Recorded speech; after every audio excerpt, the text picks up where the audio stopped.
Hey everybody, welcome back to Goody and Johnny Mo with the movies. We've been on hiatus for a little bit with our current worldwide situation that we have. Well, I mean, I think we hit a little lull there for a little bit, and then Yeah, COVID-19 coronavirus yeah, hit, and that just put the took over. kibosh on everything. We actually had plans to see a couple of films in March, and Oh yeah, unfortunately that kind of just got shot down once the movie theaters shut yeah. down. So And we've been in isolation for the most part, yeah, and this is one of the first times that I think Johnny Mo and I have like seen each other. not from a car in a distance, Yeah, exactly. from a window. Not with like a pane of glass in between us or a phone. So we wanted to do something special tonight. The last couple of weeks, there's been a lot of Star Wars stuff that's been coming out. There was the Star Wars movies were all released in 4K in physical form finally a couple weeks ago. The Rise of Skywalker just got put on Disney Plus, and the Clone Wars animated series just ended with season 7. So we thought today would be a good time because everyone's at home, everyone's still in quarantine, that if you're still questioning to watch Star Wars or how you watch it, what movie order you should do it in, tonight we're going to give it to you. Yep. But first, But first, we're going to let you know what we're all drinking. I have a Bitburger from the bottle in a nice Black Forest Brewhouse glass. and mine is a Sam Adams. What am I drinking? Porch Rock. Oh, the Porch Rocker, yes. I almost forgot about that. And it's what's so funny is that this is one of my favorite Sam Adams seasonals. I love the Porch Rocker. It's I always try to buy at least a case or two when it's out, so I have it for a little bit.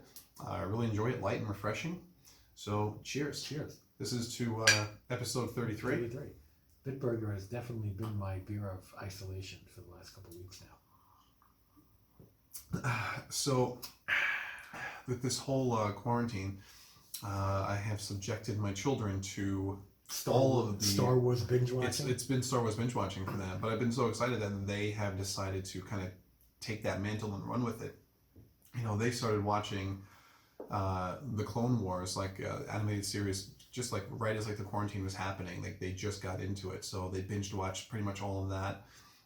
And then once I got the 4K set in April, we started watching each of the movies. And my kids were asking me like, how should we watch them because there's so many.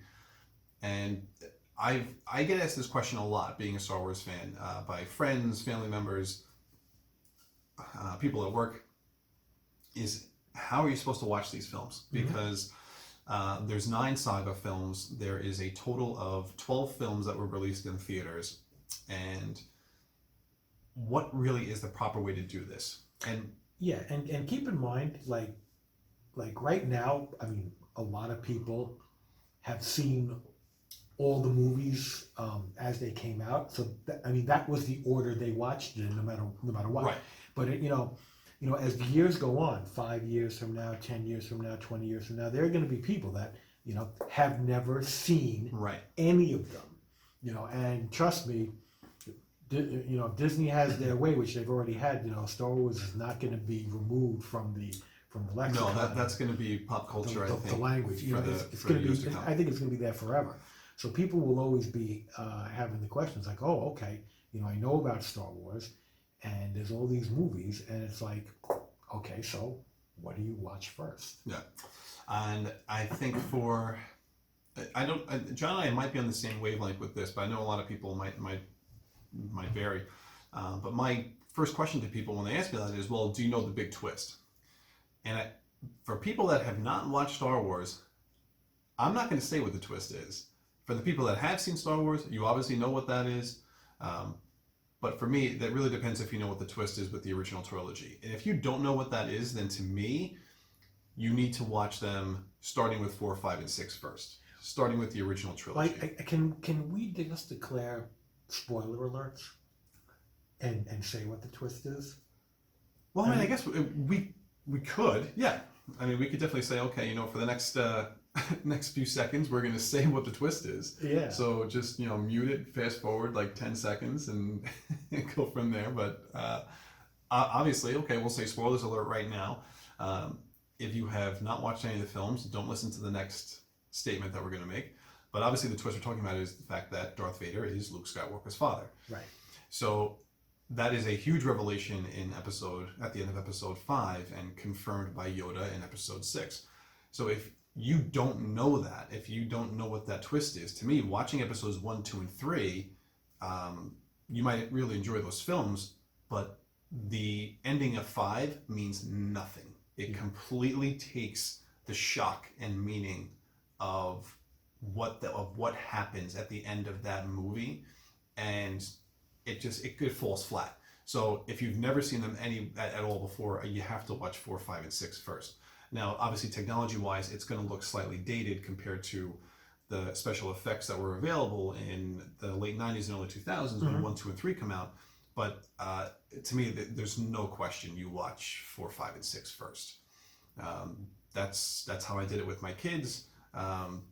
Some people might just want to watch them in chronological order, which is fine. I'm going to say there's really nothing wrong with doing that, but I feel like you're setting yourself up for a little bit of disappointment at the end of 5 when it's, you'll find out when he reveals that big line that you're like, oh, that's it, that's the twist. Yeah. So to me, I've always been I've always been a release date, theatrical release date person, going, 4, 5, and 6, then going back and watching 1, 2, and 3, and then 7, 8, and 9, and sprinkling in Solo and Rogue One in there as well. Okay, then before What's your rationale on how you would watch them? I mean, I think I take the traditional approach that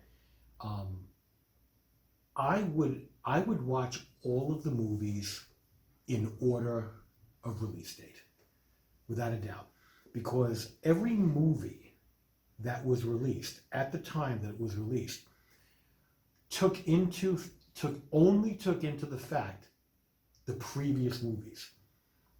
You know what I mean? So I mean, everybody going into that movie had seen what was previously released, and even the people making that movie knew what was out there, and maybe didn't really know what was to come.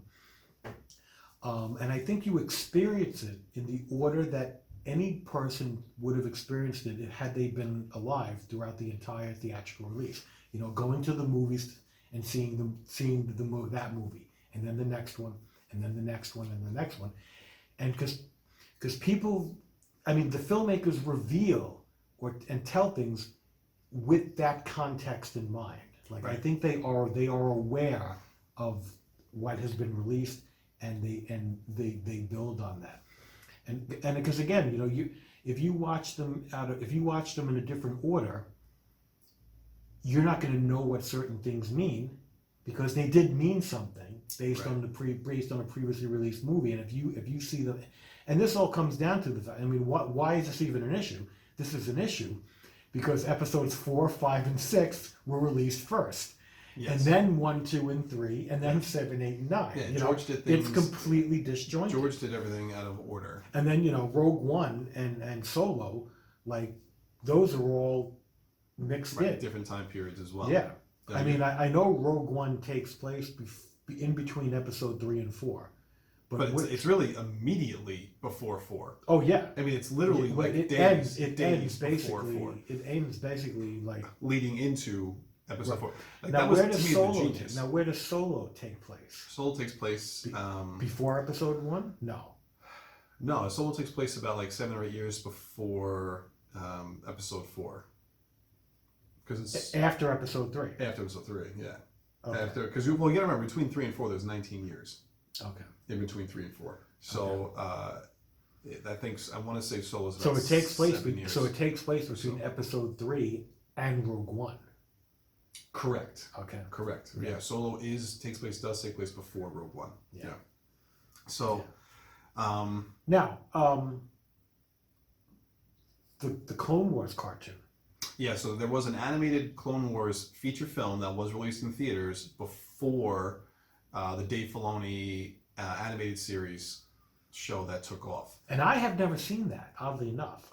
And I've seen very few of the Clone Wars cartoons at all, let alone the feature-length movie. This came out in 2008. I actually went and saw this by myself because I'm a diehard fan. Mm-hmm. I couldn't get anyone to go see this movie with me. They didn't want to go see an animated Star Wars film. And what animation studio put it out? Lucasfilm. Okay, it was. I think it was still Lucasfilm. Yeah, it was right before. It was before Disney. So that must take place between episodes 2 and 3. Yes. Okay. So if you also remember too, before episode 3 came out, there was another Clone Wars animation shorts that they did. Mm-hmm. They were like 6 or 7 minutes long. They were very short. Mm-hmm. I forget who aired them. They might have been on the Cartoon Network. Do you remember this? Like, you've seen these. I know you have. I think I have. But And it's, if I did, it was a long time ago, and they're not ingrained in my head. But Yeah, there was 2 different Clone Wars. Yeah, like there was like it was a different animation style, and this was all done before Revenge of the Sith was released, and like the final episode of this Clone Wars episode led into the opening of Revenge of the Sith, and it was, you know, it was decent. Like, it introduced you to a lot of the other different Jedi, and a lot of the other characters that you never really got to see in the canon films and in the episode films from part of the saga. So, you know, from that standpoint, I think it was really cool. And it was the same thing even with the newer animated series of the Clone Wars.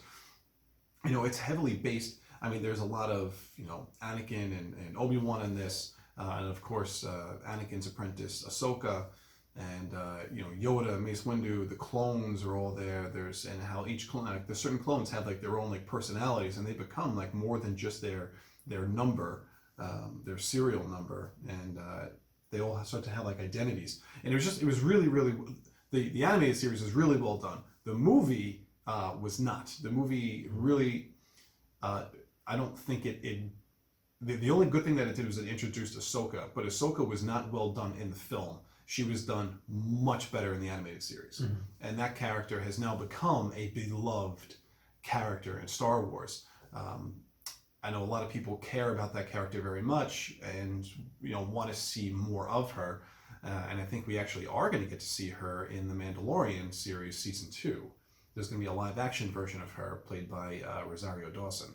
Now, one movie that we are ignoring, and probably rightfully so, is the Star Wars Holiday Special. Well, is that considered a movie? It's considered a TV movie. It is considered a TV movie? I think so, because it's like, I mean, it's like an hour and a half long. I remember it being a long special. It's not like a half hour, I don't think. I think it's pretty long. And I found it on YouTube, and I started watching it, and we never got around to finishing it, but I am going to finish it. But I basically get the gist. But I don't believe that it exists. Nope. In Star Wars canon. George Lucas has not re-released that in any form. The only way you're getting but it doesn't. It's not. It doesn't actually take place in the Star Wars canon universe. No, it would probably it didn't happen.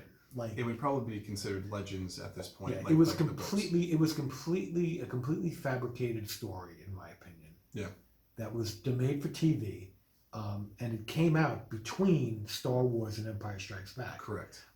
And that's actually the really funny part, is seeing all those characters in an age midway between the two movies. Right. You used to seeing them in Star Wars, and then you used to seeing them in Empire, and then all of a sudden you see what they look like in the middle. But everything is low budget. Like, even like the costumes are low budget, the props are low budget. Like, nothing looks the way that it did in either A New Hope or Empire. Right. You know, and the reason why we bring up the chronology of when all the movies take place within, if you're putting it on a yearly calendar, like in Star Wars time, when everything took place, is that there is a rationale to watch the films in the order that they occur in the chronological time frame. Yeah. And I think me and Chris both agree that you suffer from that, because you watch 4, 5, and 6, and then when you watch 1, 2, and 3, you know where the story is going. Yes. And so you're getting the backstory of how you got to 4, 5, and 6, and it's a completely different perspective when you see these characters. You know what it's leading to. Right. And then unfortunately, when you get to 7, 8, and 9, in my opinion, it's like, I don't even know if it's where they were supposed to go, but this is where Disney put everything, because they didn't really know what to do, and they just put it together. I think had Lucas, done 7, 8, and 9, I think you would have seen like it would have been so much more interesting to see where everybody How it tied together. how it all tied together and where all these characters were going to be X amount of years later, in Lucas's original story. I think. Yeah. But I mean, it's still at the end of the day, it puts it's just there's the Disney version of what 7, 8, 9 isn't. Right. It's at the end of the day, it's still where these characters wound up and how they end it. So then, if you're gonna watch them, John, give me your. Well, I mean, we'll leave the Clone Wars animated movie out of it since you haven't seen it. So for the 11 other films that are out there, what is your order? How would you watch them? Well, I'll put it into perspective a little bit. And it's just I don't know that I'd be able to do this for all 11 films, but like since we've been home, in isolation, I got half of the grandkids staying at my house. We've been actually binge watching a lot of films. So we started watching the Terminator series. We started watching the Indiana Jones series. And if I was to endeavor to say, okay, guys, and I think they've seen almost all the Star Wars movies. If we were going to binge watch Star Wars, but had none of them seen it for the first time. So let's say 20 years from now, I'm doing this with my great grandchildren, and they've never seen any of them. I would be doing it in theatrical release. Mm-hmm. 4, 5, and 6. Then 1, 2, and 3. Mm-hmm. And then it's 7, Rogue One, 8, Solo, 9. And I don't really know what I would do with the Clone Wars because I don't know when that was released in between. Mm. Yep. I don't even know that I would necessarily consider that part of the essential viewing. Like I would almost do that afterwards. It's not essential viewing as far as the saga films really go. Because not for nothing, I wouldn't watch the Clone Wars movie unless I'd watched all the animated shorts. Well, you would actually need to watch the Clone Wars movie first before you started watching the Clone Wars animated show. Oh, the movie came first? The movie came first before the animated series. Really? Oh, So I didn't even know that. It's worth watching. If you're going to get into the animated series, it's worth watching the movie because then you get to see where Ahsoka came from, some of the troopers, where they came from. So to me, it's like kind of worth seeing it from that respect. Yeah, and at that point, if I was going to watch all of the Clone Saga cartoons, I would either do it at the very end, or I would do it after episode 3. Yeah, that makes sense. I mean, as far as like I would probably do the films first, and then I would do more like the animated stuff afterwards. Yeah, I think that would make sense. I mean, for me, I would definitely like when I sit down and watch it. I really enjoy going through 4, 5. Anytime I get a new version of the movies, like when I just got the 4K version, even if I wasn't watching with my kids, I would still watch it with 4, 5, and 6 first, no matter what. Because I love the original trilogy. That's kind of how I would start it off, and then from there I'd watch 1, 2, and 3, and then after 3, I would probably then watch Solo, Rogue One, and then go into 7, 8, and 9. Because because after episode 3, you Solo and Rogue One, although not in theatrical release terms, but as far as chronological order, that doesn't really screw up too much between 3 and 7. So I can watch those two films, even though I've already watched 4, 5, and 6, and then after Rogue One, because it looks newer too. Like just you could just see like the technology. And so you're saying 4, 5, 6, 1, 2, 3, Solo, Rogue One, 7, 8, 9. Yeah, that's how I would watch them. That's actually not a bad idea because at the end of the day, if you're binge watching,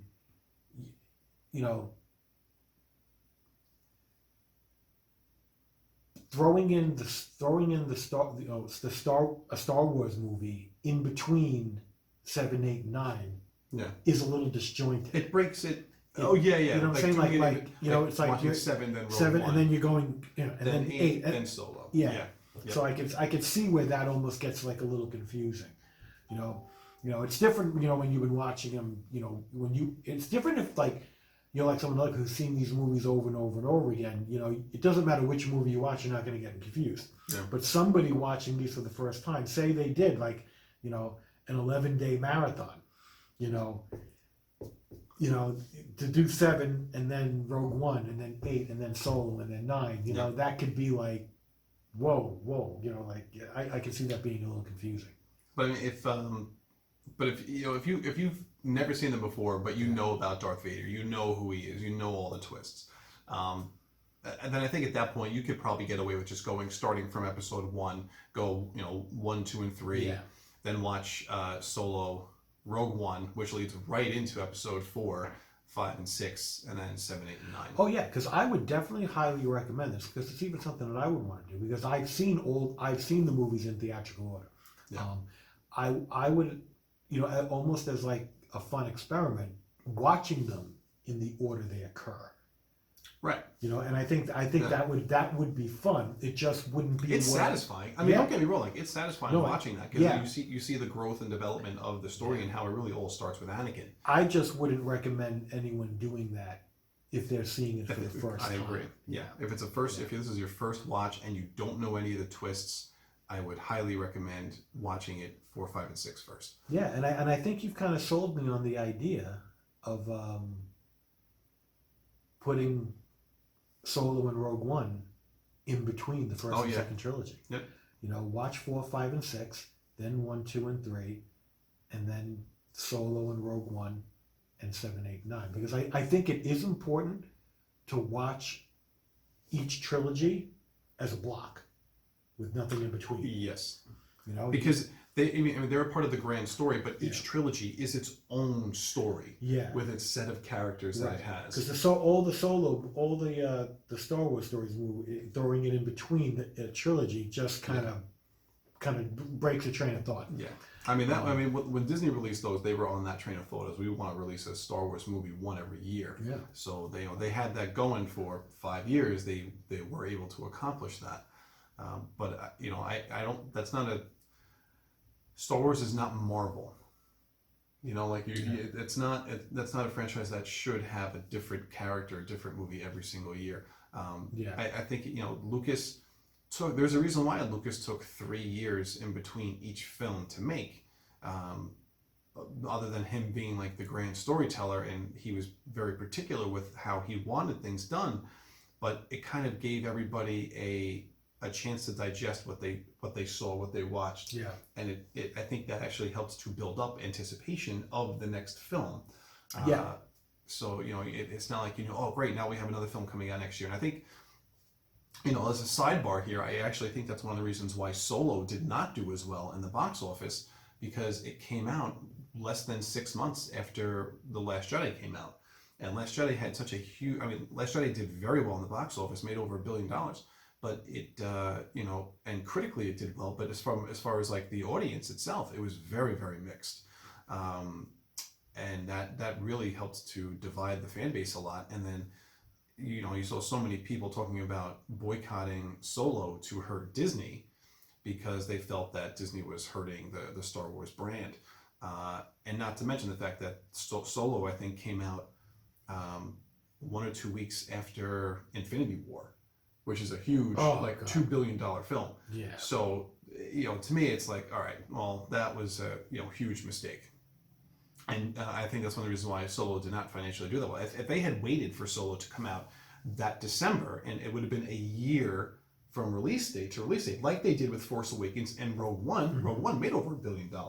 Rogue One was also a superior film compared to Solo. Oh yeah. But I can watch Solo and enjoy that film for what it was, and think it should have done better in the box office than it actually did. But it's that's the Disney train that we're on right now. So I am happy that they're taking kind of a break, regroup, get an idea, get a plan, get someone like like Marvel has Kevin Feige, who puts together the MCU and has the roadmap of where we're going. I don't think Disney's had that with Star Wars yet, and I am hoping that they use either someone like a Dave Filoni, who has been in charge of the Clone Wars and worked with George Lucas throughout the Clone Wars animated series and Rebels. So like he is George's right hand man, so to speak. And if George were to pass the torch on to somebody, it would be Dave. Yeah. So he could be the guy, and plus the fact that he's doing Mandalorian right now with Jon Favreau, who's proven himself to be a very good director. You know, having someone either like Favreau or someone like Dave Filoni be the guy that does the roadmap and kind of orchestrates how the Star Wars universe should go, I think that is the move that Disney needs to make. They need a captain in the chair that's going to direct this show and going forward, so that there is a cohesive storyline throughout all of this, and it's not just disjointed. And I think that's one of the real breaking points of this newer trilogy. You know, as individual films, you can watch them and probably enjoy them, but when you try to make this block a trilogy, it's disjointed a little bit. Like there's definitely parts that don't gel well together, and it's because they didn't have an overall storyline between all three films. Right. It was kind of like each person did their own film, and it was just pass the baton off to the next guy. Whereas, you know, say what you want about the prequel trilogy, it has a cohesive story. Oh yeah, no, it does.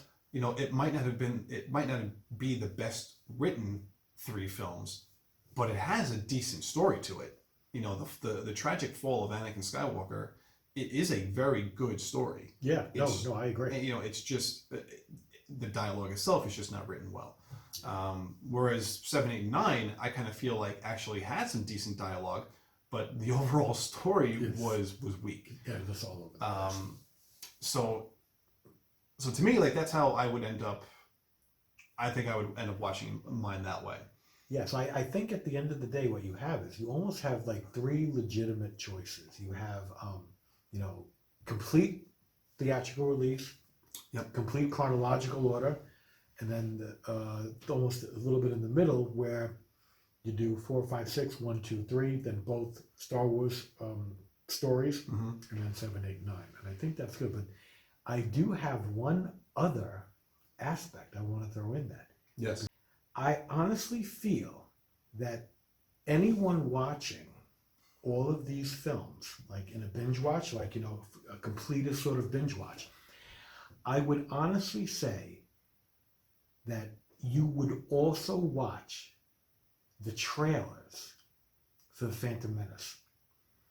Because I think the trailer for The Phantom Menace might even be better than the film. It's one of the best trailers I've ever seen in my life. It was unbelievably fantastic. And to be honest, people, and this is might even be unique in movie history, people literally went to the movies and paid money to see the trailer. And then walk out. And then left. Yeah. And I was one of those people. What movie was it that one of the first Wing first shows? Commander. Wing Commander, yes. I bought a ticket to see Wing Commander. Did you stay? No, I went in because Wing Commander was supposed to be a horrible movie. Yes. And I was like, and I went to the movies just to see the trailer for The Phantom Menace. And I'm telling you, it was freaking fantastic. No, the first trailer. And I for got Phantom up, Menace and when is when the trailer was over, I got up and I said, "That's all I need to see," and that was worth it.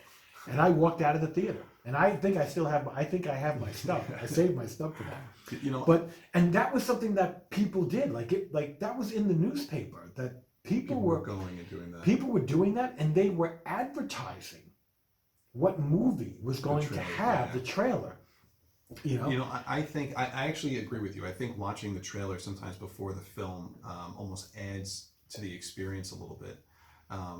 One, because sometimes when they do trailers, sometimes those scenes are not in the film.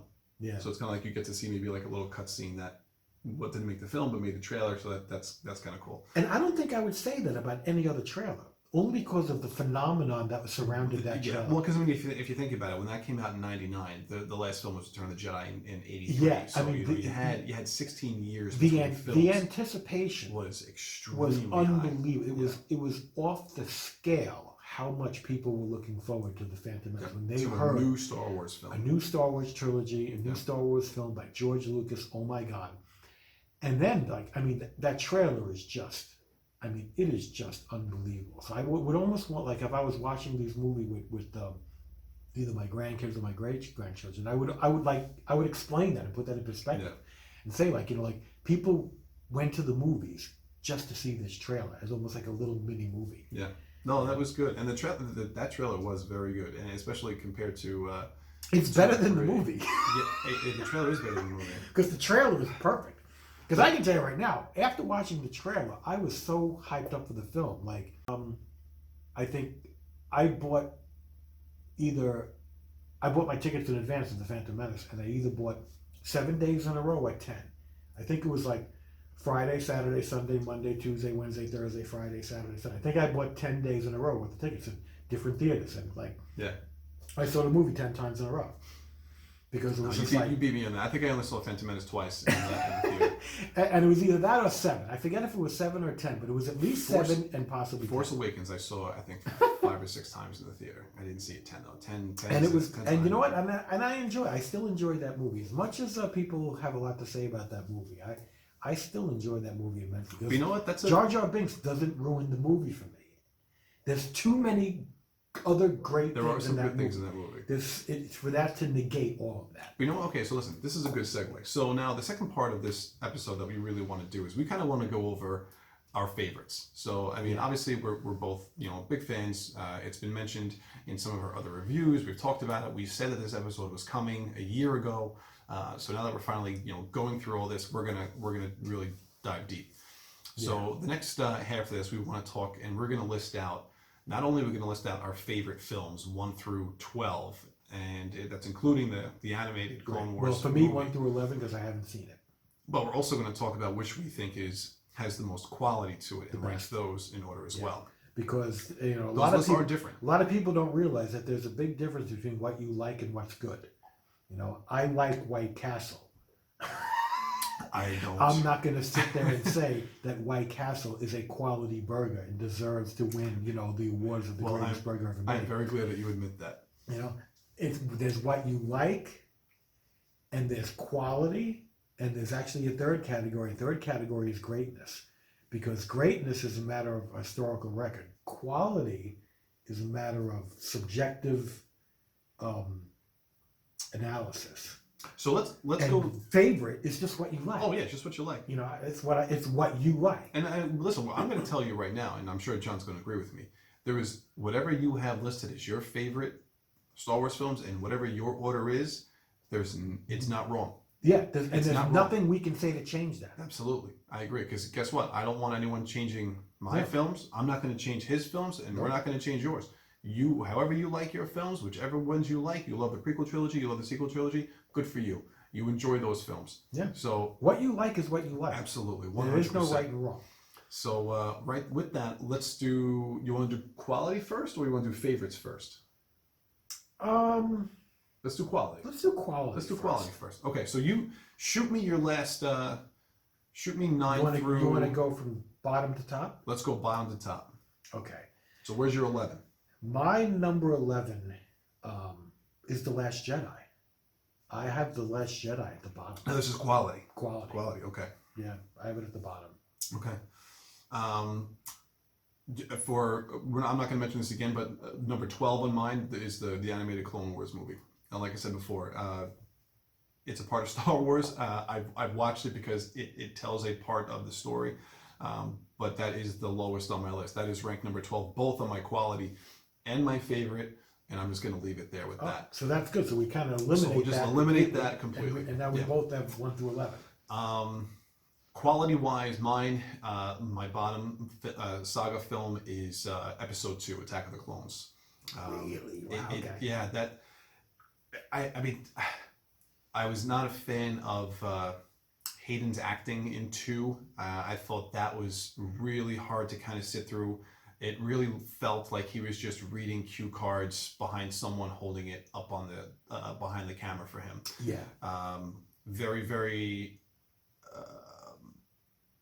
not dry. That's not the word I'm looking for, but it just was almost robotic. It didn't convey the emotion that I felt his part really needed to. Oh, because yeah. this was the Anakin that had that we were going to be with, that was going to turn into Darth Vader. Yeah, I mean, And I just the whole first trilogy is supposed to be about the fall of Anakin Skywalker, so you got to have a solid Anakin Skywalker. yeah, And Yeah. to me, Hayden Christensen was he was, horrible. he was not it. He was absolutely horrible. And then although he did get better in 3, I will admit that. Like I think between 2 and 3, his acting did improve, but 2 was just not great. I was not a fan of the huge dialogue in 2.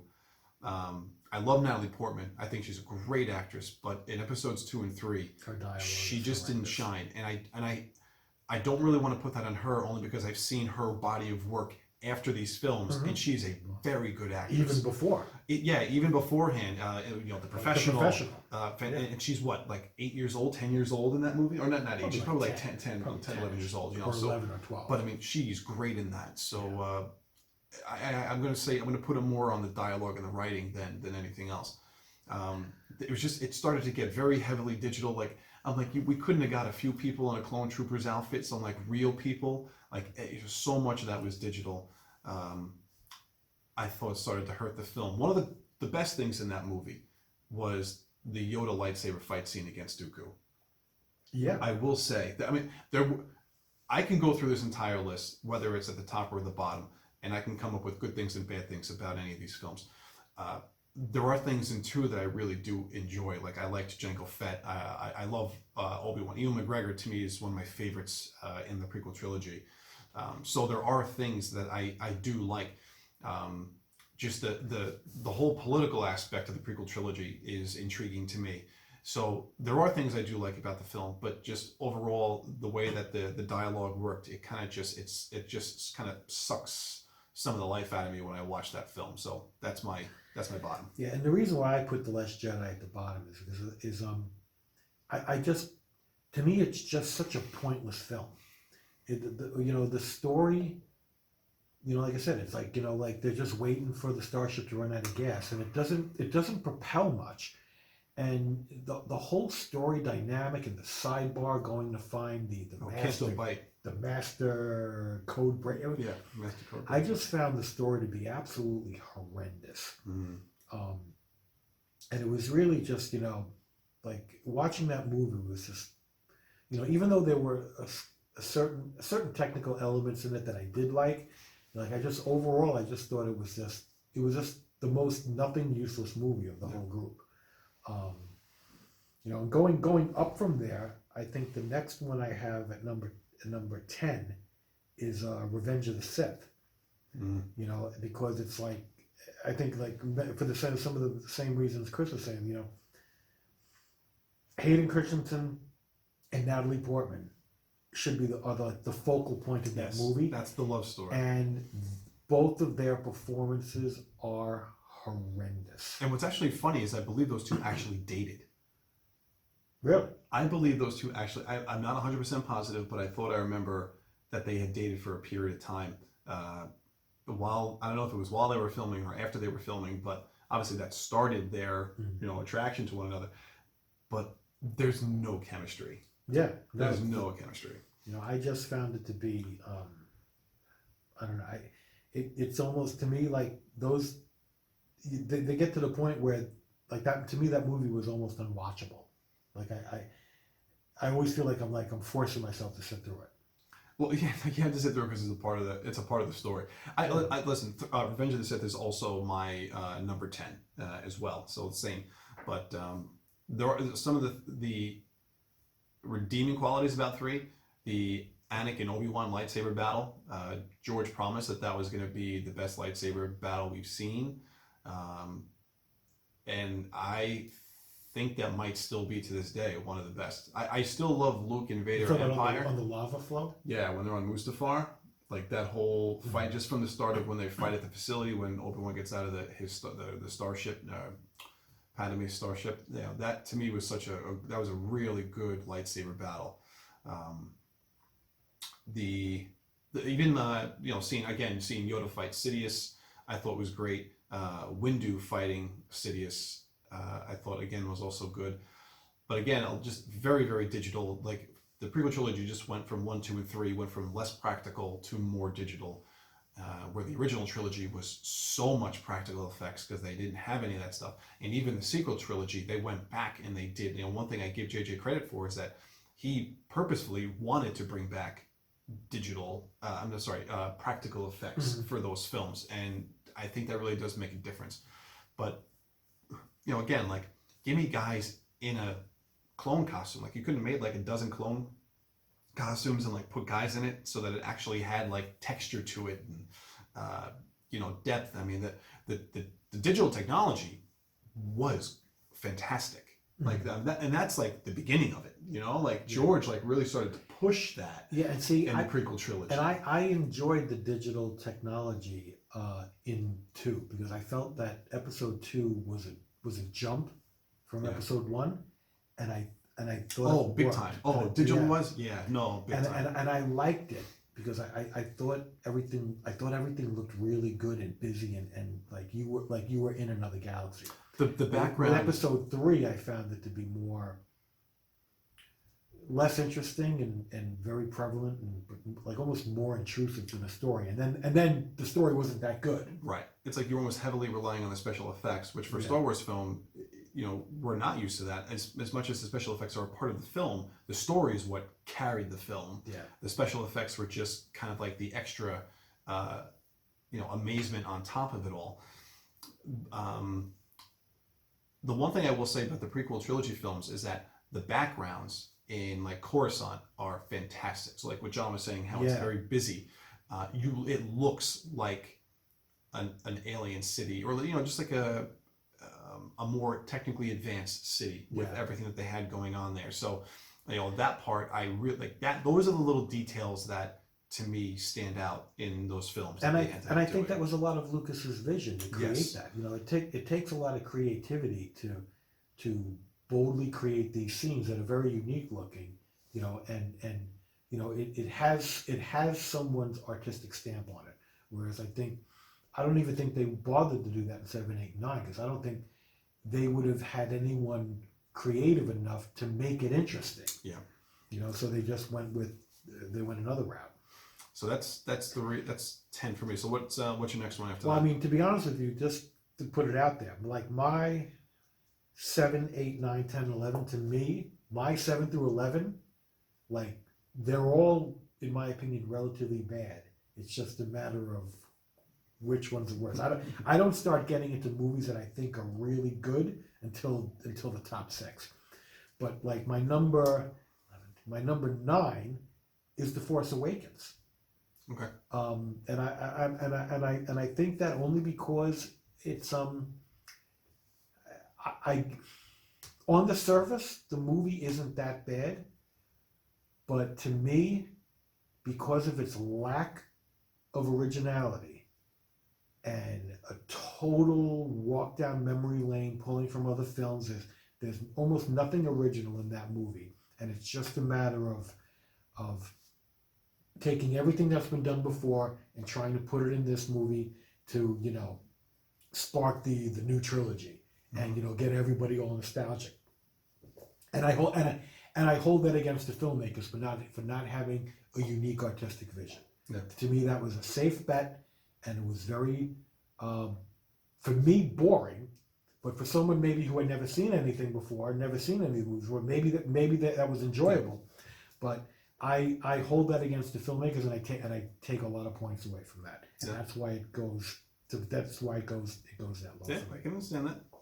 My next one is Solo. As much as I can watch Solo, and I actually do enjoy it, I think from a quality standpoint, it's just okay. It's just okay. The story's just okay. How Han gets his last name Solo was like, he gets that from like an Imperial like officer that's like checking him into the Imperial Navy. I don't know. I was like, really? That's how we're gonna do this? That's how he gets the name? But again, some redeeming qualities about it. Lando was awesome. Donald Glover was fantastic in that film as Lando. Seeing the Millennium Falcon as it was before Han got it, and we actually get to see how Han gets it at the end of the film. The reveal of Darth Maul at the end of the film was really cool. That was the one saving grace for this film that I'm like, okay, I want to see where this goes. Yeah. When they brought Maul on, I wanted to see what happened next. And I hope they do something on Disney Plus with that. I don't know if they ever will, but that to me would be something that they could put directly on that, and it's, keep the budget down, and I think they could get away with it. To me, it was basically, a very much filler movie meant just to make money. Yes. It was very unremarkable. No one asked for it. No one asked for a Han Solo film. It was There very were other- unremarkable. There were other characters we were asking for. I think they just wanted to cash in on the name Yeah. and make a Han Solo film. And it wasn't that bad. Listen, and it changed directors midway through. There was a lot of reshoots. There was problems on the set with all this. Ron Howard had to come in and do the best that he could. And for Ron's credit, I think he did do a decent job, and I think he did some fan service in the film as well. But overall, it's tough. Like, you're going to see Solo, you're expecting Harrison Ford, and to see what's his name, Eldrin Emmerich. I'm so sorry. I can't recall his name right now. Yeah. But he was okay. He was all right. Chewie was great. Seeing how him and Chewie met. So again, some redeeming qualities about the film that I can sit down and watch it for those aspects of it. But as far as quality wise, it's on the lower tier for me.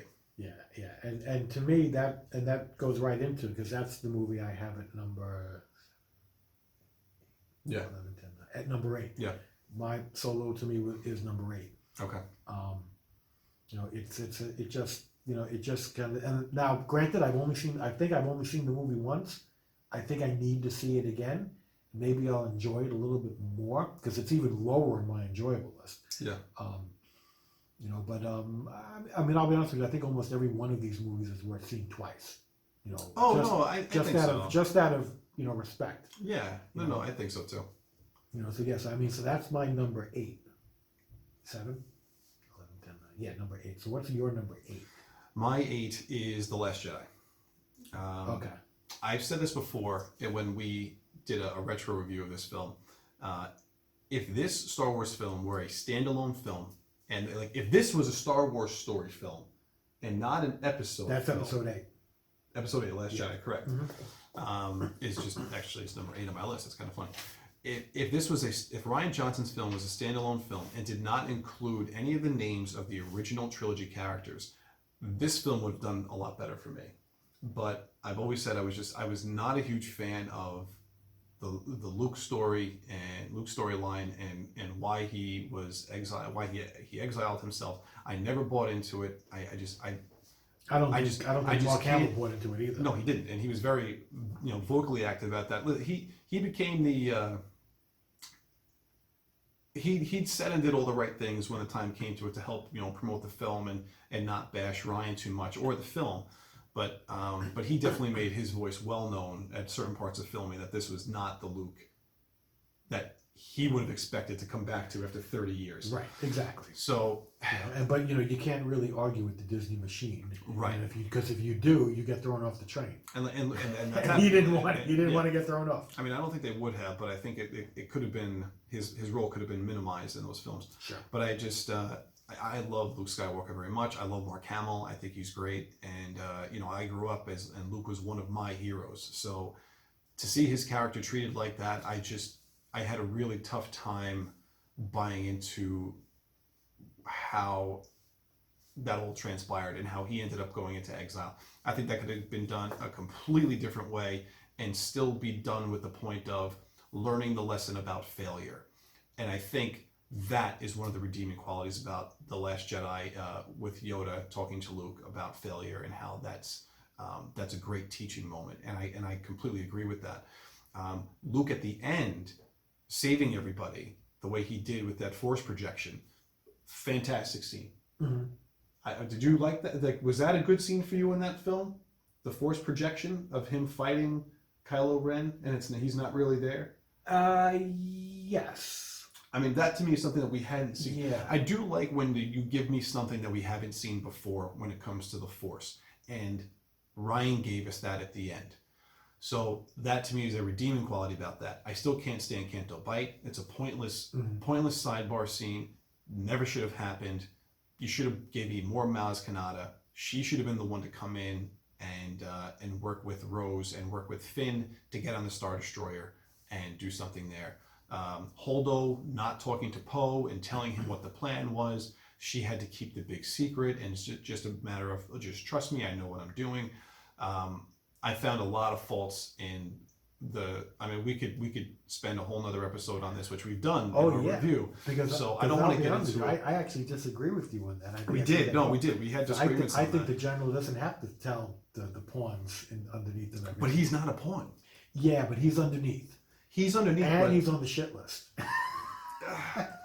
th- So it's well, like, there's you know what? You follow orders. there's Yeah. yes there's a lot of discussion that can be had about Yeah. that. But I mean I know we're trying to keep We, this short. we do not want to So divert. I mean, if you want more about that, go into our Last Jedi review that we did last Yeah. year, and you can get a good earful from what we thought about that film. Okay, so now number 7. Number seven, I have the Rise of Skywalker, and I think I put it at the top of the bottom tier movies Okay. because I think it's the new trilogy movie that has the best storyline. It has definitely has some original unique stuff, and it focuses more on story than any of the two previous films. Now episode you 7 haven't or 8. seen this since we saw it in the theater, right? I not seen Rise of Skywalker? don't think so. Right. Yeah, yeah, and even though I think the whole thing with the Emperor is just way too glossed over in Absolutely. terms of how he's even alive and what his plan is, Yep. and and how he's able to do any of this stuff. It's just all thrown in there. Here you go. Take So it. I think it ends on a pretty just you're just gonna have to accept it note. Yes. But the most of the movie, in my opinion, actually had some story chops to it. Yeah. That, I that agree. the other ones didn't. So that I think that's why I give it. I think that's why I say. And to me, Rise of Skywalker is not a great film. That's your number 7, right? Yeah, it's not a great film. It's my number 7. But it's more. I give it a lot more. I give it more respect than the other films beneath it. Yeah, that's So- also, you know what, that's my number 7. Also, funny enough, is Rise of Skywalker. For a lot of the same reasons. I enjoyed a lot of this film, especially the first half of this movie. It was very fast paced. Again, a lot of the stuff we went over in our recent review that we did after we saw Rise of Skywalker earlier this year. But again, I enjoyed the film. I'm unhappy with how there was no consistent story between 7, 8, and 9. It was just each director did their own thing, and then when JJ came back to do 9, after the original director Colin Trevorrow left for creative differences, they're just. I wasn't like I like the fact of the fact that the Emperor was somehow involved, but the fact that we don't get any backstory on this whatsoever was disappointing. I would have liked to have seen flashbacks. Like, give me flashbacks on how this was orchestrated and how this all started to come about. So some stuff that kind of just got left out, unfortunately for me. There are certain aspects, again, that I really enjoyed about this film, but overall, yeah, I'm putting this 7 on my list as well. Now, my number 5 and my number 6 are really close. In my head, I keep jockeying back and forth, but I'm going to go with number 6 being Rogue One. Okay. And I think with number 6 and up, like I feel that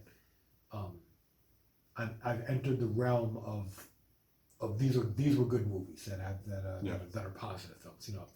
You know, this is the positive side. Everything below that to me was negative. But Rogue One, I really think was. I think Rogue One was a really good film. It was very enjoyable.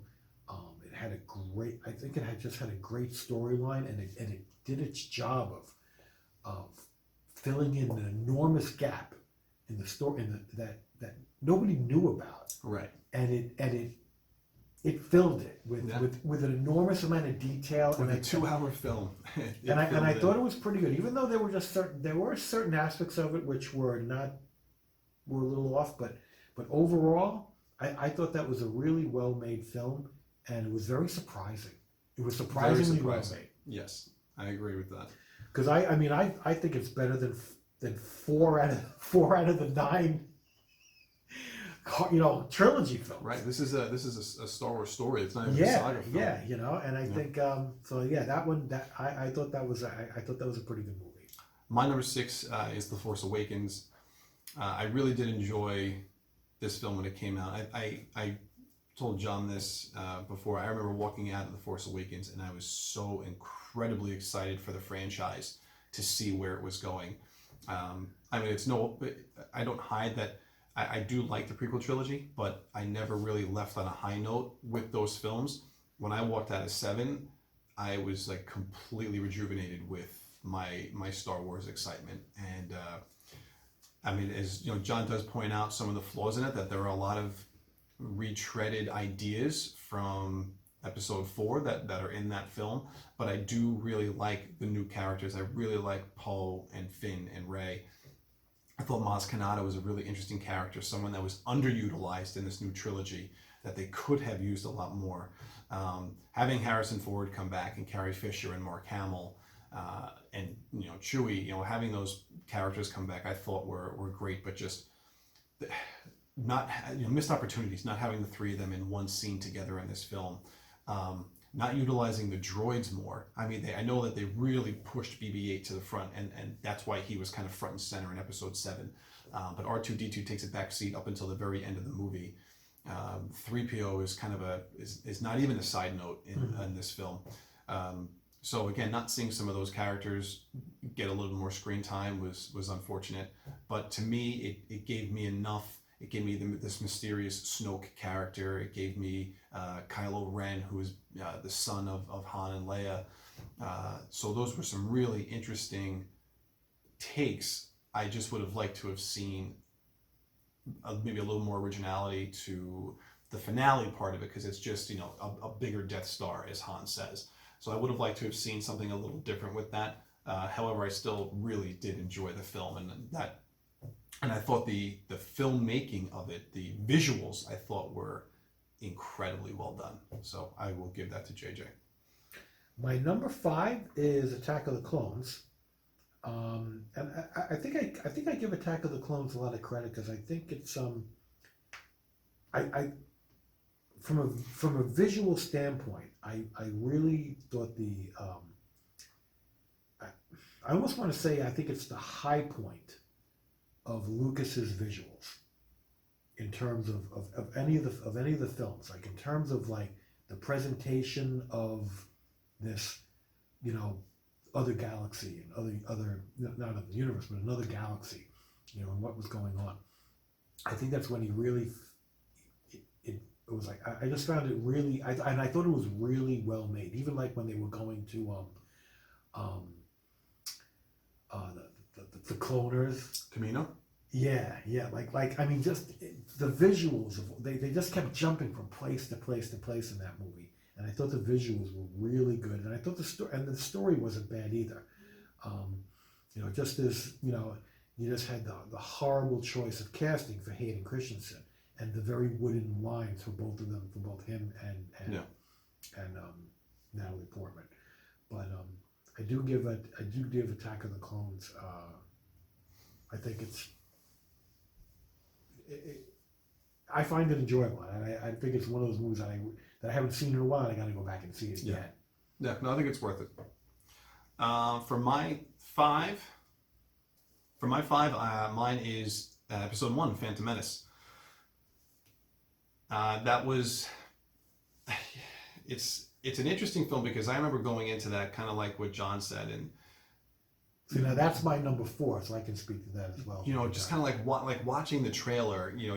I had so much excitement going into this, and I remember going in opening night. The trailer is a 4-star movie. This was one of the first films I remember I needed to go opening night. I needed to be there Well, this is my question to you. Is that the first that's got to be the first Star Wars movie you saw in theatrical release? No, original release, yes. I did see the No, special no, editions. original Release, yes. original theatrical release. Yeah, Phantom I Menace. was too young. With, Okay. well, I wasn't born with. Because that was 99. Right, I wasn't Yeah. born in 4 or 5. 6, it was 83. I was 2 years old. So Yeah. I Yeah. didn't see it then. So that's Um, your first, yeah. So watching that in the theater, there were so many cool things in the. I mean, right away you get hit with Obi-Wan and Qui-Gon, and they're they got the lightsabers coming out and they're fighting on the Trade Federation ship, and you're seeing these force powers that they're using, and you're like, oh my god, like we never got to see anything like this. Like we're seeing like actual Yeah. Jedi do stuff. Yeah. It's not like a Jedi in training. Like these guys are real. And it was like just to see these guys as powerful as they were, just really cool. And like the costumes of the Nemoidians and the technology of the ships. Like there was some really good stuff with that, and I really enjoyed again a lot of some of the practical effects. Like they made a couple of actual battle droids. Yes, a lot of it was CG, but they did actually make a couple of those, and like it's in the behind the scenes. You can actually visually see it. George Lucas is actually showing Spielberg like what the droids look like. To me, the Phantom Menace gets a lot of flack, and I think it's undeserved because everybody that tells me that the Phantom Menace sucks is because they hate Jar Jar Binks. Well, it's not just Jar Jar Binks; it's Jake Lloyd too. And I'm Jar Jar, you know what? See, Jar Jar I Binks, like Jake Lloyd. No, I think they should have went with a kid that was a little bit older. And when you actually see some of the names of the kids that auditioned for that role, who are big stars today, you shake your head because you're like, really? Like after they go with Jake Lloyd over some of these other. See, some of Jake Lloyd's lines were a little goofy. No, and again, like but part of it's dialogue. Yes. I wound up. The more I watched, and I think I watched the Phantom Menace more than any of the second or third trilogy. Well, just in the theatrical theater alone. Oh yeah, well yeah, I wound up seeing and I like Jake Lloyd more and more every time I see him. I can completely ignore Jar Jar Binks more and more because he just doesn't bother. Like he's annoying, but he doesn't bother me that much because there's too many other good things in that film you know to what? enjoy. I will say this: Jar Jar, he used to annoy me a lot when I first saw this stuff, but now that bad. But now when I start to watch it, it's not that I appreciate him more. It's just he's more background noise for me. Yeah, he's background noise because to me, like Qui-Gon Jinn. Liam Neeson. Liam Neeson is a standout. Unbelievable. Natalie Portman, I think, is fantastic in this film. Like she was the best. Love her. Out of the 3 films, she was the best in this one. You got the character. And then you have Darth Maul. You got Darth Maul who kicks ass. He's just so cool. He was so cool. And you got you got Watto. You got the whole thing that happened on anything on Tatooine that was there. On Tatooine, like the whole cyborg, like nothing. The pod race was good. The only thing I didn't like about the pod race I thought was the 2-headed guy. I thought the announcement was a little stupid. That was too NASCAR. Yeah, it was. But like I thought the pod race was good. Like I thought the story was good. Well, seeing Coruscant was cool. Like seeing like the actual capital city and seeing where the Galactic Republic was. That to me, like I said, and that's one of the reasons why it's higher up on my list. The locations that they use, because the palace in Naboo was actually a real place. That's in Italy, and really looked nice. Yeah, no. Water with the Gungans. Yeah, the Gungans. Yeah, the underwater scenes in the Gungans in their city. I thought this movie just had to me it had a lot going for it. And it's enjoyable and it's watchable. And if you let Jar Jar Binks ruin it for you, you can't give him that much strength to allow him to ruin the movie for you. No, I agree. Because I still think it's not a bad film. I definitely enjoy that film the most out of the prequel trilogy, and I didn't for a little bit. Because I remember walking out of that movie, out of episode 1, and I was disappointed. Because I really was expecting something else. So after the 10th time, I think I might have been a zombie. But I remember walking out of there like, it was good, but like again, like my first Star Wars Yeah. experience in the theater with starting the new trilogy. I'm like, oh, I was kind of expecting a little more. Liked the film, but I didn't love it. I wanted to walk out of there loving it. Oh, yeah, Like I 'cause walked out of Force Awakens. I loved Force Awakens, and I wanted that. I want that feeling. So walking at Episode 1, I was like, all right, like let's see where it goes, and that's kind of how I took it. But I've definitely grown to appreciate that film a lot more than when I originally saw it. Yeah. So that was your 4. 4, yeah, because I can tell you, walking out of the trailer for Phantom Menace, after The trailer is after fantastic. seeing the trailer, walking into the film, Yeah. you are expecting magic. I mean, I literally was expecting to see one of the best movies I have ever seen because because at that point, Lucas really hadn't done anything No. bad. You know what I mean?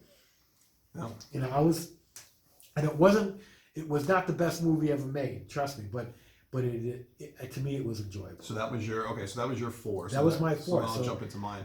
Mine is my 4 is Rogue One. Okay. I really liked Rogue One. I really liked how they made it Now- look. Number 4, best. This is quality. Quality. Yeah, I really liked Rogue One. I really thought Wow. this to me really looked very much like the original trilogy. And seeing as how they tied this film directly into Episode 4, I thought it was very well done. It was a shocking film as how much I actually enjoyed it because I really didn't think I'm going into this film. There's no Jedi involved. You're not thinking about any of that stuff. You just know it's a backstory to the Death Star. So you're like, okay. The ending to that film when everybody dies was completely unexpected. But when you see it happen, you're like, that's how it has to be done. Right. That's how it would have happened. Like everyone had to be wiped out. people they would have all sacrificed themselves to get the It plans didn't out. have the happy end. It doesn't Right. have a happy. It doesn't have an happy ending because all these people, because you were wondering in the film, well, where are these people in the original trilogy? Like Yeah. I remember, I kept repeating that, like, where are these people in the original trilogy? Yeah. And that's how they take them out. And you know what? Makes complete sense. It puts everything in canon. It was so well done how they had to sew everything together because you knew where they had to go. Like they had a blank page for part of that film, but at the end, you knew where it had to be to tie into Episode 4. Mm-hmm. I thought it was well done. I thought the CGI for Tarkin over the actor's face was great. I thought that was really well done. I thought that was actually better than the Carrie Fisher look at the end that they used. I'm not sure, the Carrie Fisher CGI was a little bit weaker in my opinion. I thought the Tarkin one was real. Like when I saw Tarkin, I'm like, oh, they're not gonna make the guy talk. Like we're just gonna see him. Yeah. But then he talks, Yeah. and I was like, wow, like that really got me. Some really, really good stuff with Rogue One. Seeing Vader's castle on Mustafar, bringing that back was really cool. Seeing him in his healing tank that he had, I thought that was great. Introducing the U-wing, so again, introducing like new fighters that we hadn't seen. Tying in some of the Rebel droids. You see Chopper from the Rebels is one of the animated series. Mm-hmm. He's in there. R2 and C-3PO are at the Yavin base. So many great tie-ins that they had to this. I just really, really enjoyed that film, and I still can't believe how much I like it. And I really go back and forth between how much I like that versus The Force Awakens, as far as like what's my favorite Disney Star Wars film. I go back and forth with those two, but yeah, no, really enjoyed Rogue One. Yeah, and for me, like my 4, 5, and 6, Phantom Menace, Attack of the Clones, Rogue One, they're all really close to each other. Like on any given day, any one of those positions might have been jockeyed. And not to mention the end scene with Darth Vader in the ship. Kicking. Just completely Kicking ass. And that was completely unexpected. Like you did not expect. I don't think anybody expected to see Darth Vader whip out his lightsaber and just destroy those rebel troopers. Yeah. And it was like that's the Vader we all want to see. Is that guy kicking butt through a hallway with these troopers? And that was like the cherry on the cake for me at the end of the film. And I'll be honest with you, I almost like felt surprised that this movie came out of the Disney machine, but I think the reason it did is I think they allowed, I think the people at the top had less control over this film because I think Well, again, this was another one where they had to change directors. There was two directors. They started with one, and I think like almost halfway through the film wasn't working out. Yeah. Got rid of him, brought in I think Gareth Edwards, and he finished off the film. But I could see like, you know, the people at the top just going, look, let them do what they want. Yeah. Because, you know, Rogue One was not going to be a cash cow for them. That was just They didn't think it was. that was just a filler for them to make money. They're just Yeah. doing that because, you know, why not? You know, I think And it was a lower budgeted film. all those people at the top high echelons in Disney, Yeah. they're looking at episodes 7, 8, and 9. Yeah. These are the cash cows. These are our investments. Well, they just came out with. These are the movies that seven, we're not talking about making our money back. We're talking about making billions and billions of dollars to fund. but they just came out with episode 7 the year before. Episode 7 makes over $2 billion. So right now they're like, anything right now is gravy. It's like, Yeah, all right, and they, exactly. And when 7's out, I mean, when episode 7 was out, Rogue One was already being made. So they're like, all right, yeah, well, whatever happens with that, we'll just take. They had no idea this film was going to make Well, you know, $1 billion. I mean, someone, you know, wants to take creative chances in episode 7. Not going to happen. You know, someone's going to sit there and say, "You're not taking any chances. We have to make $1 billion with episode 7." Somebody wants to take some chances on Rogue One. Yeah. And so some, like, you know, maybe, you know, some uncommon choices, or you know, go in a certain, like, they're going to be like, yeah, okay, sure, don't Sure. go crazy, but Right. whatever. You know, I don't think there was somebody looking at it going, oh, no. You know, everybody, you know, because normally they would be like, oh, no, everybody can't die. That's not a happy ending. Or, you know, Right. you know. So Yeah, I but think about really that. think about like that. Like that there is was a huge more risk. I think That's there was it. more creative freedom Yeah. allowed because they considered it less of a cash cow property. Yeah, I agree, and I just think Yeah. that. But to me, like that is. Had they applied that mentality to episode 7, 8, and 9, they probably would have been better films and made more money. Yeah. Because they would have been surprised. They would have been making more money than they ever would have thought, and have no idea how or why, but it would have worked. Right. You know, because Rogue One made it a boatload of It money. made over a million. A lot more than Solo. Oh yeah, a lot more than Solo. Yeah. All right, so are we on the top 3 now? Top 3. All right. Now this really, I think John and I are the same with this. This should really be no shot. Yeah. You know, top 3 is original trilogy. Sorry. Yeah. So what? Now you went. I think the same as me, right? What'd you go with? What's number 3 for My you? number 3 is Jedi. Yeah, and Return then of the Jedi. and then 2, Number 2 is Star Wars. and then 1, of course. Number 1 is Empire. Yeah. Agreed. Because, you know, some people sit and say, wait a minute, how can Star Wars not be number 1? This is best. You know, Right. If there's another list out there of the greatest movies, and Star Wars would be number 1 on greatest because it is the groundbreaking, the Right. all-time It set the favorite. bar. It changed everything. Yeah. You know, Star Wars is one of the greatest movies ever made, but Empire Strikes Back is a better film. Yeah. It just didn't break the ground that Star Wars did. But Empire Strikes Back, in my opinion, is a The writing. perfect film. It's so well. It is a written. perfect film. It's so well done. It You know, is. I mean, you bring in a perfect. character, a main character like Yoda, who's a puppet. It's a puppet Mm-hmm. in a live action film. They had no idea how that was going to work. And George says, no, this is going to work. It's going to be believable. And they bring in Frank Oz. Yeah. You know, so to me, Oh. I mean, I'm in complete agreement with this. I have the same thing where I have Jedi as 3, A New Hope as 2, and then Empire as 1. Because to me, Jedi could have been a 4-star movie. And when I was younger, I would not have put Yeah. Empire as high because I was not a fan of Empire when I was a kid. Yeah, well, yeah, I'll be honest with you. I think when I saw Empire Strikes Back in the movies when it first came out, I did not like it as much as Star Wars. But It has it's grown. It's grown Yeah, immensely. my respect of that film I mean, has grown so because much. you watching it. got Hoth, and then you got Bespin, Dagobah, yeah, and then you got the Bespin, Cloud City, Bespin. Cloud City, yeah. Bespin. Yeah. You know, and the whole dynamic with Luke Skywalker and Darth Vader. It's just It was just, and then the reveal at the end. it's just a perfect. It's a Yeah. perfect film. Whereas Jedi, I feel like half of that movie is 4 stars. The whole thing, the whole dynamic with Luke Skywalker and Vader, that is on point. It is 4 stars. It is unbelievable. But then you get the other story on Endor the moon of with the Endor, yeah. goddamn Ewoks. To me, it cheapens the film because you can even see that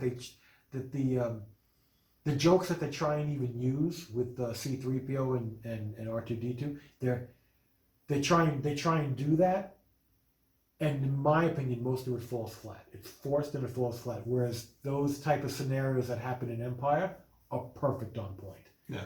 I mean, Empire Strikes Back to me is a perfect film. I think it's one of the 10 best films ever made all time in terms of quality. I think it's just so fantastic. All three in my original trilogy, but Empire is just so well done. It's really just, like I said, it's grown on me so much in the last 10, 15 years. Flawless in the beginning. You know, and I realized as I got older, I really started to understand how good that movie is. Oh, it's off the scale. So, but Star Wars will always be the sentimental favorite because it was the first. It was the groundbreaking one. Yeah. Star Wars changed film. You know, there are certain movies that came out that basically changed filmmaking. You know, from there's a dividing line, and Star Wars is one of those dividing lines. You know, that really changed filmmaking. Even basically, and its effects are still felt to this day. Absolutely. You know, there's that, and it's a shame because that's why most people today know very few films made earlier than Star Wars because it's a completely different paradigm and mentality. So now let's go through our favorites real quick. And I think we could go through them pretty quick. I think let's just I think we'll go from 1 to 11. Oh no, we gotta go back. Got to go back. Gotta go backwards still. So what's your? You go from. Well, you go 11, and I'll go 11. Let's go. But we'll just name it real fast. My least favorite is Revenge of the Sith. Mine's Attack of the Clones. Attack of the Clones at the bottom. Attack of the Clones is bottom for me. Wow, well, like I said, the lowest is the Clone Wars animated film, but we're not going to talk about Attack of the Clones. Okay, so my number 10 is Solo. Mine's the same with you. My number 9 is The Last Jedi. Mine's Revenge of the Sith. My number 8 is The Force Awakens. Mine is Phantom Menace. My number 7 is The Rise of Skywalker. 7 is Last Jedi, but that could change with I could switch those between episode 1 and episode 7. My episode 8, excuse me. My number 7 is episode 8, The Last Jedi. That could switch with episode 1. My number 6 is Attack of the Clones. My number 6 is Rise of Skywalker. Now my number 5 and my number 4 are really close, but I'm going with number 5, Return of the Jedi. 5 for me is Rogue One.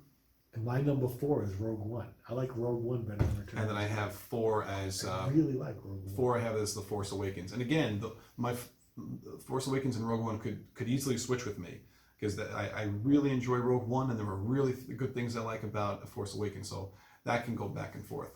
My number 3 is The Phantom Menace. My number 3 is Empire. My number 2 is Empire. 2 is A New Hope. And my number 1 is Star Wars. My number 1 is Return of the Jedi. Yeah, okay, yeah. Yeah, I love, I love Jedi Luke, so that to me is, that's why it's my favorite. Yeah, Star Wars, I have a list of my top 200 films, favorite in order. And Star Wars, I think, is number 7. And Empire comes probably in the top 25 for sure, if not top 20. Yeah. Listen, guys, and you can see that his list and my list are similar and different. Yeah. But guess what? Neither one is wrong. So you guys are gonna, it'd be a cool experiment. Make your own list. Try to do these lists because it's actually not easy. Your favorite list is probably going to be easier, but when you talk about the quality of the films, you got to be more objective about it and not just take emotion out of the equation. Yeah, it's not just what you like. Right. So it's a little bit harder. So we definitely recommend trying this experiment out and seeing what you come up with because it's going to shock you a little bit. Yeah, because at the end of the day, I think I might have even been, influenced a little because I have Phantom Menace as number 4 on the best, and it really might not be. You know what I mean? But, it's. I think you need time to fill these out. Yeah, I think Johnny Mo and I did these within 10 minutes, and we were kind of just let's just jot these down fast. But the more that we are sitting here talking about it, the more I'm realizing that I probably shift things around a little bit right now. Maybe like 1 spot or 2, not drastic. Nothing would jump from the top to the bottom. Like my top 3 are solidified. Like, Yeah. I'll tell you that right now. It's for my favorites. It's always going to be Return of the Jedi first, A New Hope, and then Empire. But you know, if we spent some time going through all this stuff, I guarantee you we could probably move some things around. But why don't you guys try that out? I think it's a real fun experiment to do. Oh yeah. If you haven't watched Star Wars before, please figure out a way that you want to watch it. I think Johnny, Mo, and I would both recommend watching them in their release date first, so this way you can understand the whole shock value of everything that occurs when that big twist happens. Otherwise, you know, if you start off with watching episode 1 first, you kind of spoil that. So to me, it's not worth it. But yeah, this was fun. I know we've been waiting to do this for a long time. We got to finally do it. It took a pandemic for us to actually get together and do this. And I highly recommend not just doing a favorite list of Star Wars films. If you're a movie person and you haven't come up with a list of your favorite films, you know, in order, you know, I tell you what you do is you make a short list of like 150 films, like the films, like, you know, you don't know what they are. You don't know what you can't just sit there and say, okay, what's number 1, and then just go down the line. Basically, you start thinking of films. Make a list of about 150, and then put that list on the side. And then now you have 1 through 100. Now you have a 1 through 100 slot, and then you look at your pool of films, and then you say, okay, what's my favorite film? And then you can literally just start crossing them off and putting them on this list, and then you'll have like 100. Yeah. And then after you think about that for a while, you can jockey some around, because ultimately there's going to be a film that you forgot, you know. Yeah. And then it's like, and then you get it in there. Plug it in. And then you plug it in, and it's actually, you know, if you're a movie person, that really is a fun thing, because there's nothing more fun about thinking about your favorite films.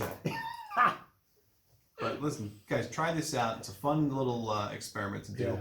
Yeah. You know, we hope you guys enjoyed this stuff. We're hoping that, you know, we get to do some movie reviews soon enough. I know with the movie shut down, I can tell you right now, when the movies open up, I plan on going back.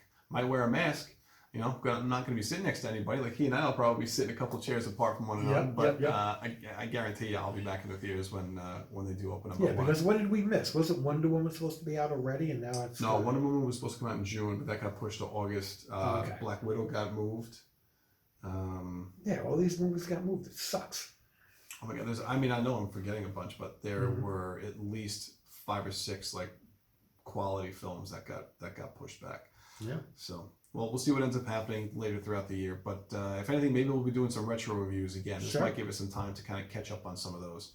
But guys, with that, stay safe during all this. Yep. Hope you guys enjoyed, and we'll see you next time with the movies, guys. See you next time. Cheers. Cheers.